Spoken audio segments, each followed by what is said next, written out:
हाँ, तो हुआ ये कि साल था 1453। ऑटोमन साम्राज्य ने कॉन्स्टेंटिनोपल शहर पर कब्जा कर लिया। अब कोई सोचेगा कि भाई एक शहर के गिरने से क्या होता है। अरे बहुत कुछ हुआ। ये वो शहर था जो यूरोप को भारत से जमीन के रास्ते जोड़ता था, और इसके गिरते ही वो रास्ता, वो मुनाफे वाला रास्ता बंद हो गया। अब यूरोप के सामने एक बहुत बड़ी मुश्किल थी, और इसी मुश्किल से जन्म हुआ एक ऐसी रेस का, एक ऐसी दौड़ का जो अगले 300 साल तक चलने वाली थी, भारत पहुंचने की दौड़। तो आखिर ये दौड़ थी किस लिए? सीधी सी बात है, पैसे के लिए, बेशुमार दौलत के लिए। देखिए, यूरोप में भारत और पूरब के सामानों की दीवानगी थी। मसाले, रेशम, शानदार कपड़े, हर कोई ये चाहता था, और जो भी ये सामान यूरोप तक पहुंचाता वो समझ लीजिए मालामाल हो जाता। मुनाफा इतना था कि अंदाजा लगाना भी मुश्किल है। तो जब पुराना रास्ता बंद हुआ तो सवाल ये था कि नया रास्ता कौन खोजेगा? और इस रेस में सबसे पहले कूद पड़ा पुर्तगाल। हाँ, प्रिंस हेनरी द नेविगेटर जैसे दूर की सोचने वाले लोगों के दम पर उन्होंने एक बहुत ही साहसी प्लान बनाया। प्लान था समंदर के रास्ते भारत पहुंचना। और फिर वो दिन आया जिसने इतिहास बदल दिया। मई 1498, वास्को डी गामा, पुर्तगाल का जहाज भारत के कालीकट तट पर पहुंच गया। और जानते हैं इसमें एक दिलचस्प बात क्या है? उनकी मदद की एक गुजराती नाविक अब्दुल मजीद ने। सोचिए, जमीन के सारे पुराने रास्ते बंद, और यहां समंदर से एक बिल्कुल नया रास्ता खुल गया था। ये पुर्तगाल के लिए नहीं, पूरे यूरोप के लिए एक बहुत बड़ी जीत थी। अब देखिए, पुर्तगाल का प्लान बड़ा स्मार्ट था।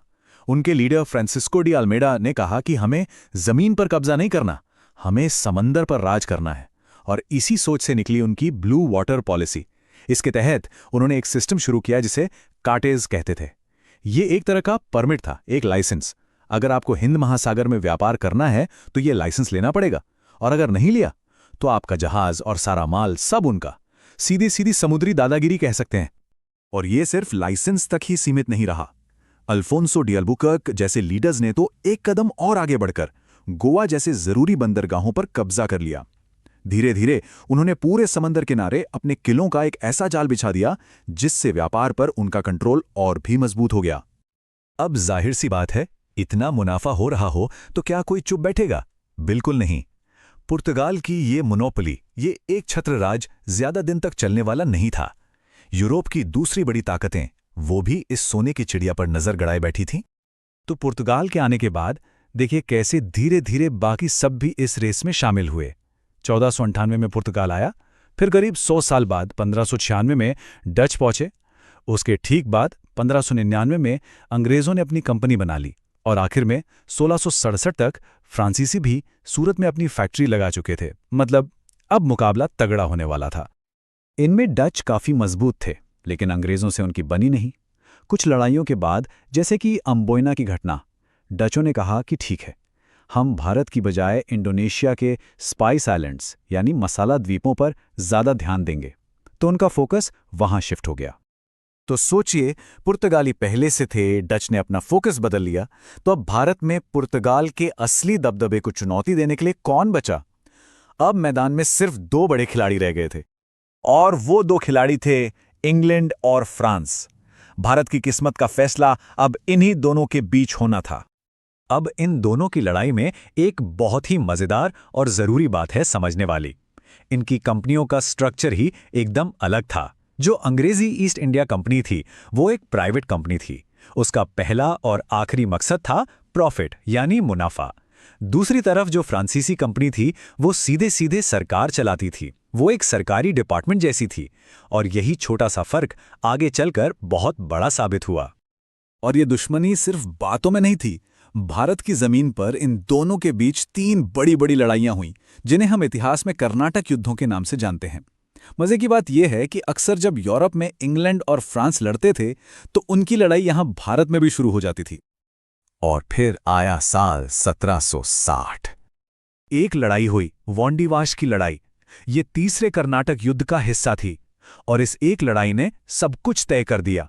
अंग्रेजों ने फ्रांसीसियों को ऐसी हार दी कि भारत में उनकी ताकत हमेशा के लिए खत्म हो गई। बस इस जीत के बाद इंग्लिश ईस्ट इंडिया कंपनी के सामने अब कोई यूरोपीय ताकत नहीं बची थी। मैदान पूरी तरह साफ था। तो अब सबसे बड़ा सवाल, आखिर अंग्रेज ही क्यों जीते? पुर्तगाली आए, डच आए, फ्रांसीसी आए, सबके सब क्यों फेल हो गए और ये एक प्राइवेट कंपनी कैसे जीत गई? चलिए इसकी वजहों को थोड़ा समझते हैं।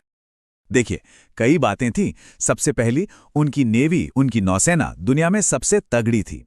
दूसरी, जैसा हमने बात की, उनकी कंपनी एक प्राइवेट बिजनेस थी जो तेजी से फैसले लेती थी, जबकि फ्रांसीसी कंपनी सरकारी नियमों में बंधी थी। तीसरी, उनके सैनिक ज्यादा डिसिप्लिन्ड थे और उनके पास पैसों की कमी नहीं थी क्योंकि बैंक ऑफ इंग्लैंड उनकी लड़ाइयों को फंड कर रहा था।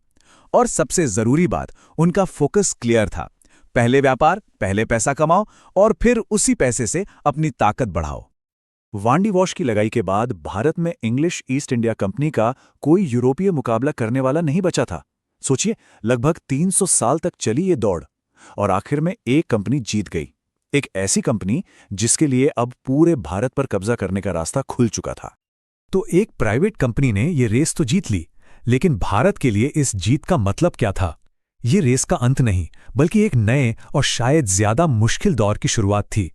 एक कंपनी अब एक साम्राज्य बनने वाली थी, और इसका भारत के भविष्य पर क्या असर हुआ, ये वो सवाल है जिस पर आज भी बातें होती हैं।